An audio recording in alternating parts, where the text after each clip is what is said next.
Morning guys, welcome to my channel, Rosita Diaries. Ayan, ngayon ay magpipitas tayo ng sugar apple. Atis kung tawagin.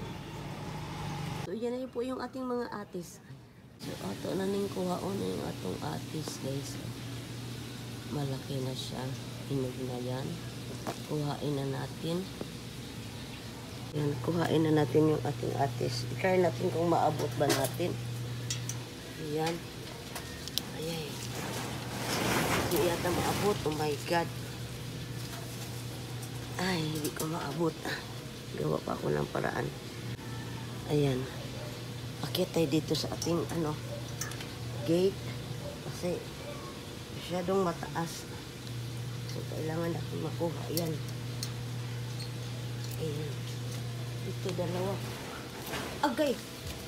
Shit, kasayang. Ayan na. Hinog na nga siya, oh. Ayan. Nakuha ko yung isa. Nahati. Ayan. Struggle is real. Na lang ang nakitira. Kuhain pa natin yan. Yung isa. Struggle is real talaga. Kailangan siyang makuha. Bakit pa ako ng taas kunti. Dito ako ngayon sa namin. Gate. Oh my God. Hirap. Yan, tanggalin ko na lang siya sa iyo. Ay. Yan na. God. Struggle is real. Kuha ko din. Ayan na. Dalawa. Nakuha ko yung dalawa. Ayan. Ang lalaki nila. Ayan. Dalawang atis. Ayan. Hinog na. Oh.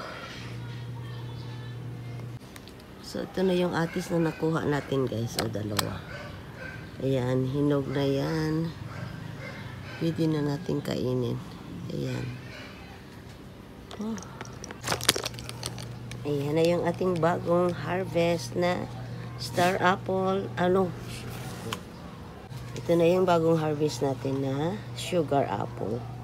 O, diba? Dalawa siya, guys. Ang lalaki. Ayan. Hinog na siya. Yan, nahati yung isa. Ayan.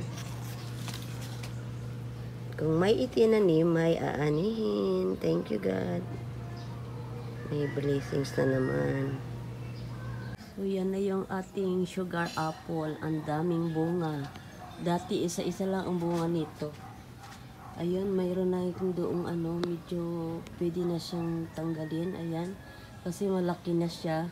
Kasi yun, isang araw, nalaglag na lang siya. Nakalimutan ko kasing kuhain, pitasin. Ayan. Yan po yung ating sugar apple. In Philippines ay atis ang tawag natin dyan. Ayan. Yan o. Pwede na yang i-harvest. Kuhain ko yan maya-maya. Yan guys. Sabi nga nila, kung may itinanim, may aanihin. Ayan. Daming bunga as in. Dati, isa-isa lang nakukuha ko dito. Ngayon, ang dami na niya. Ayan. Thank you for watching guys. Bye-bye. See you on my next vlog.